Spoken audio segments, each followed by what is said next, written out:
Hey, what's up, y'all? So I'm out here at the Proving Ground getting ready to test this beast right here. This is the Hummer EV. So I'm one of the first people to be able to drive this bad boy. So I'm gonna take it out and test out the crab walk mode and also the WTF mode, which stands for watts to freedom. So I should be able to go up to from 0 to 60 miles per hour in around 3 seconds. So that's pretty insane. So we have a lot of things here that's gonna be great for off-roading, but also too just driving on your normal streets. So I'm not gonna keep you here too long. Let's get to it.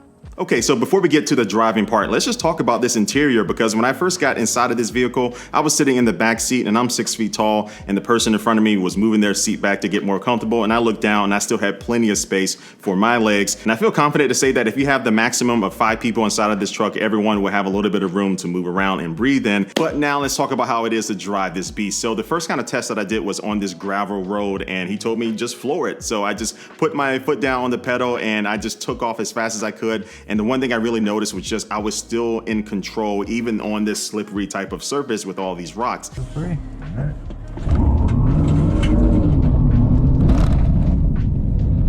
And so I felt the power, but I also felt the vehicle being able to manage itself and keep me going in a straight line as much as possible. And you know what? You might hear me say the word control a lot in this video, because this big 9,000-pound truck felt like I was just driving a car. Now, that might sound like a bad thing because you might want to just feel the power and all that stuff, but you were able to do that, especially when you go off-road, and I'll show you that here in a second. And so yeah, just me behind the steering wheel, I felt very comfortable right away to be able to feel like I can take this to a mountain somewhere, or if I need to go drive down to the coffee shop, I think it's going to be a vehicle that handles really well in all of those situations. But yeah, one of the big reasons too to how this ride does feel very nice is because of the air suspension that it does have. So you can lower this vehicle down to make it easier to get in and out of the car, or you can raise it up to help you get over certain obstacles. And speaking of obstacles, that took me to my next test that I did, and that was going over all of these rocks and boulders, or whatever you want to call it, right?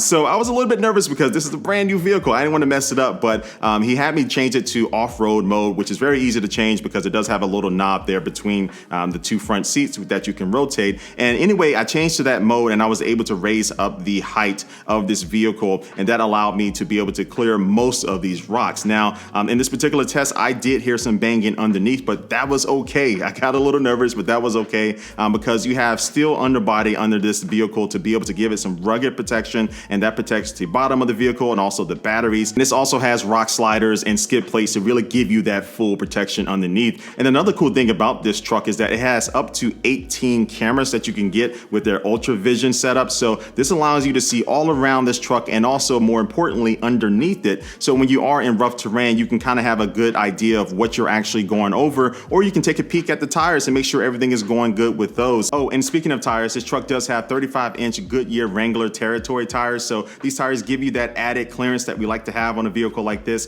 but also combined with that air suspension system, I felt that the total ride of this thing, just the feeling that you got behind the wheel, was incredibly smooth. And at one point we were on the road and there was this really big dip in the road, and he said, "Hey, you see that?" And I was like, "Yeah, I see it." And he was like, "Go faster." And so I went faster. I went around like 65, 70 miles per hour through it. And when we hit it right here, as you can see, it didn't feel like anything compared to what I thought the impact was going to be. And my guide in the passenger side told me that, look, he tests a lot of vehicles on this road, and every time he comes to that bump, he really gets a good sense of the suspension system. And on this vehicle, it tested to be one of the best ones that he's ever used. Now, one of the most talked about features of this truck is its crab walk mode. And I got to try it, and I was really waiting for this one because the truck itself can move side to side like a crab, which will be good for getting in and out of tight parking spaces or parking lots. And so to initiate it, I just had to hold this button down for a few seconds, and then once I was ready to go, I was able to just put my foot on the pedal and then turn the steering wheel left and right, and we were going like basically side to side down the road. Now, the way this works is that all 4 tires are able to angle themselves up to 10 degrees. And so yeah, this is one of those features that I think everyone who gets this truck, this is going to be probably the first thing they try out. Get inside the crab walk mode, impress their friends with it, but it does have a lot of good use cases. Now, I only had a short time with this truck, so I wasn't able to test out the 350-mile range of the battery, but one good thing that this truck does have to help with battery life is Regen On Demand.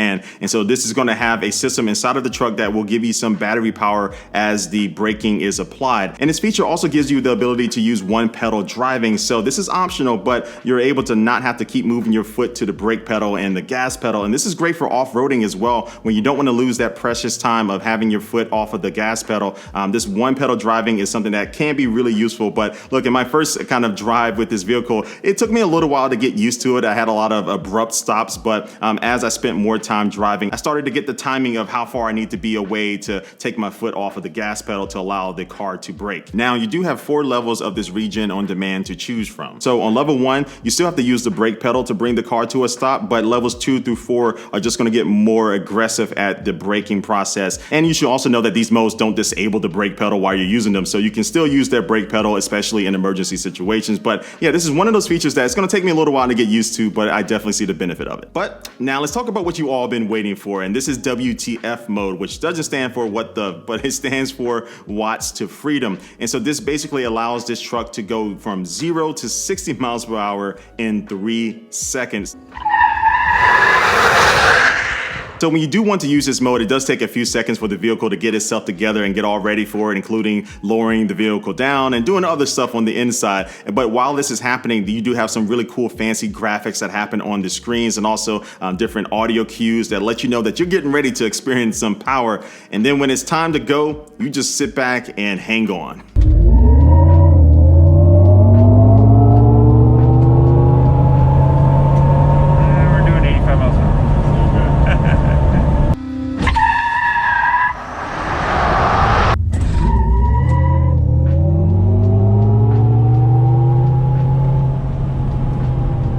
And so the only thing that sucked about this test was that I wasn't able to be behind the wheel, but even in the passenger side seat, I still felt that power. I felt the 1,000 horsepower and the 11,500 pound-feet of torque that this vehicle does have. And even with all of this power, I still felt like the driver still had a lot of control over this beast. Now, also on this stretch of highway, we were able to test out the Super Cruise mode, which is their version of cruise control, which allows you to go hands-free, and it does have a camera inside of the cabin that is looking at you to make sure you are paying attention. But yeah, you can go hands-free. You have a little green light on the steering wheel that lets you know that you are activated in the mode. And what's also new with this vehicle is that it does have the ability to automatically lane change. So you can either activate it yourself with just turning the left or right blinkers on, and then that will allow the vehicle to go from one lane to the other, or you can just allow it to do it automatically itself. Now, when I was cruising around in this vehicle, I did hear the noise from the electric motors, and they actually do amplify that a little bit and also give you some artificial noise like when you are like revving up the vehicle. And that's because they want you to still be able to have some audible cues as far as what you're asking the truck to do. And this is really helpful in off-road situations where you want to be able to really kind of feel and hear what the truck is doing. And you do have multiple levels to adjust it, so you can make it louder if you want. And so look, I just had an hour behind the wheel of this truck, but I walked away very impressed of the power that it has, but also the ability to feel like a regular vehicle for its massive size. And I think a lot of people aren't just going to be taking this vehicle off-road every single day. You're gonna maybe be using this for day-to-day things, picking up the kids from school, driving to the movie theaters, whatever. And I think it's very important for a vehicle of this size to feel like you have a lot of maneuverability with it, and they really achieved that so far. And yeah, there's a lot going on with this truck, and this video is just focused on the test drive. But if you want to see more information about the screens on the inside and the software and even the modular sky panels, that I was able to actually hold one this time around, and they are incredibly light for what they are. So anyone in the car should be able to help you take those off and put them in the front, or throw them in the bed of the truck, which also does have a lot of space, as I was able to jump in here. And so yeah, I'll put the link down below to that video of me covering the Hummer EV SUV, which is a very similar vehicle to this one, a little bit different of course because it is an SUV, but a lot of the interior designs and software and things are very similar to each other. But yeah, anyway, this is wrapping up this video right now. I want to thank you for watching. Smash that like button if you did like this video, hit that subscribe button and the notification bell to see all of my future videos, and also leave a comment down below and let me know what you think about this Hummer EV. But right now, I want to thank you for watching, and I will catch you later. Peace.